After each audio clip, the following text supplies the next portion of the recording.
अल्हम्दुलिल्लाह सऊदी अरब के प्रिंस बिन सलमान ने एक बयान जारी किया है जिसमें कहा है इजराइल और अमेरिका से कि जब तक फलस्तीन एक राज्य देश नहीं बनेगा, जब तक इजराइल से कोई समझौता नहीं होगा। और साथ में ट्रंप को ये कहकर धमकाया है कि हम मुसलमानों को जंग करने के लिए मजबूर मत करना, वरना तुम्हें खुद मालूम है कि हम मुसलमानों ने जितनी भी जंगें लड़ी हैं उसमें हम मुसलमानों की फतह हुई है और शिकस्त तुम्हारी।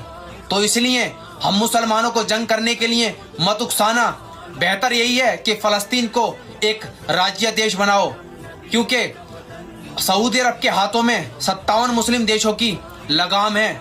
सऊदी अरब का 57 मुस्लिम देशों को एक इशारा इजराइल और अमेरिका का नक्शा मिटा देंगे सारा। तो फ्री फलस्तीन, अल्लाहु अकबर।